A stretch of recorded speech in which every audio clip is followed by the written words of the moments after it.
When it comes to relationships, a genuine connection is everything. Only when we're with people who get us, like really get us, can we be our true selves. So, find a better connection with eHarmony, the dating app that helps you be more true to yourself. eHarmony gets to know you better so they can match you better with people who will really get you. Make a genuine connection. Take eHarmony's compatibility quiz today and get someone who gets you. On today's Smart 7, big trouble for Mr. Sturgeon, Vladimir blames the US over Vladimir, and lots more. It's Thursday the 6th of April, it's National Tartan Day, and happy birthday Paul Rudd. The Smart 7. It's news, but not the news.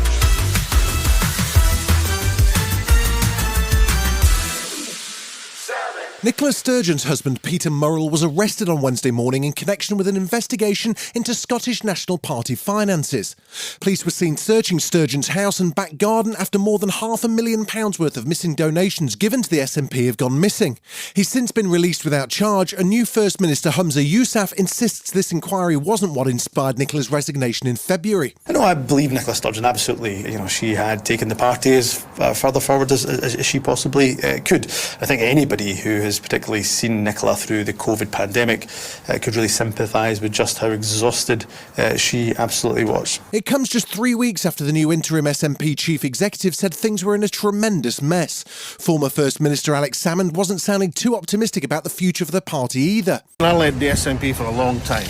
I'm very sad about what's happening to it, and indeed about what it's become. But Scottish Labour leader Anna Sarwar says there's more important issues for Scotland right now, and that the investigation needs to be thorough. It's a really serious situation, and the police need to be allowed to do their job and to do the investigation. I think, of course, there are big questions to ask of both Nicola Sturgeon and Humza Yousaf about what they knew and when.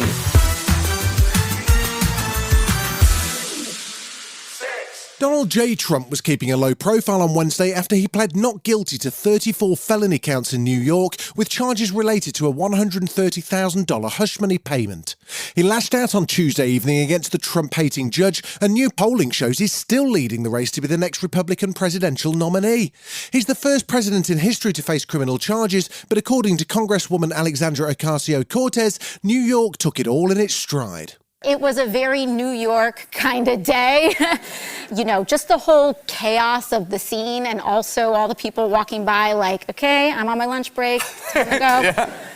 It was just a lot. It was a circus. With a possible 9-month wait for a court date, Lord Darroch, former UK ambassador to the US, has outlined what the next few months could look like for Trump. His lawyers will use the next few months to basically try and get the case dismissed. And then, if they can't actually get it dismissed, then they will try every delaying tactic they can to get the hearing put back and put back and put back. And, let's see what happens.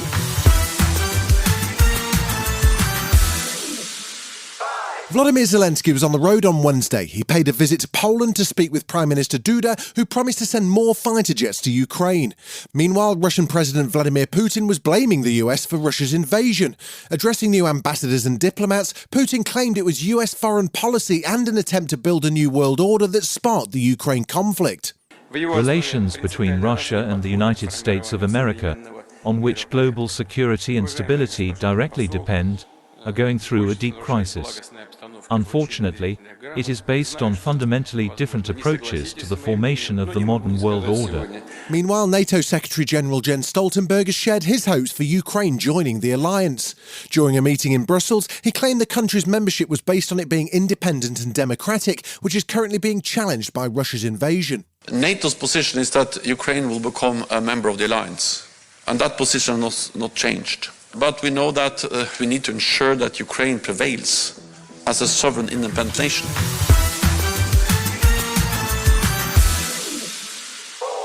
Former New Zealand Prime Minister Jacinda Ardern has insisted that leaders can be sensitive and kind in her farewell speech. In the highly personal speech, Jacinda's encouraged those who may not see themselves as traditional leaders to step forward. Ardern will be joining the board of trustees of Prince William's Earthshot Prize, as well as working to fight extremism and terrorist content online. She's been appointed as special envoy for the Christchurch Call, which she created in the wake of the 2019 mosque shootings. You can be anxious, sensitive, kind, and wear your heart on your sleeve. You can be all of these things. And not only can you be here, you can lead just like me. Still to come on the Smart 7, we find out how Keegan-Michael Key became a toad and Lamps is back. Right after this. When it comes to relationships, a genuine connection is everything. Only when we're with people who get us, like really get us, can we be our true selves. So, find a better connection with eHarmony, the dating app that helps you be more true to yourself. eHarmony gets to know you better so they can match you better with people who will really get you. Make a genuine connection. Take eHarmony's compatibility quiz today and get someone who gets you. Welcome back. Chelsea do have a habit of recycling old managers. Jose Mourinho had 2 spells at Stamford Bridge, one from 2004 and the second from 2013, and now they're at it again. Frank Lampard, whose brief and not particularly glorious reign lasted for about 18 months, has been asked to come back and fill in after the club sacked their most recent manager, Graham Potter. Meanwhile, there were 2 games last night, with Man United beating Brentford 1-0 at Old Trafford, while Newcastle travelled to West Ham. The game ended 5-1 to Newcastle and must put West Ham manager David Moyes back in the firing line. Eddie Howe was pleased with a performance that saw his team tighten their grip on third place and was happy to hear his team described as ruthless. Yeah, and it's great to see because it's something we haven't been. So to add that to our game, we'll be an even stronger team. So really pleased with the goals, really pleased with the goal scorers. We shared them around. So yeah, great day for us. Keegan-Michael Key has shared his secret to finding his voice for the new Super Mario movie. He popped up with Jimmy Fallon to joke that really tight pants helped him to master the high-pitched mushroom character's tones. That's American for trousers, not pants. He joined Chris Pratt, Charlie Day and Anya Taylor-Joy in the animated remake of the classic Nintendo game. The director was like, "That's cool, I like that. Can you get the voice a little bit higher?" And I was like, yeah, I can get it higher than that. If you want me to get higher than that. Can you get the voice even higher than that? Yeah, sure, we can get all the way up.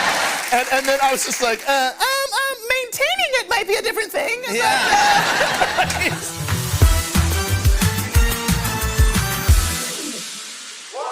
If you've been craving a moody Ben Affleck thriller, boy have I got some good news for you.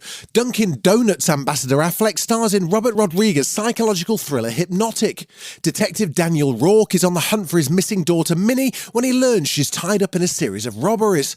The heists are conducted by William Feitner, who plays a cunning hypnotist. It hits cinemas on May the 12th. Are you familiar with the concept of hypnotics? Hypnotics. Hypnotics have the ability to influence the brain, sound, voice, need a light? locking eyes. Hypnotics use them to make you see a version of the world that doesn't exist. You've been listening to The Smart 7. We'll be back tomorrow at 7 a.m. Hit that follow button and have a great day. Give us 7 minutes, we'll give you the world.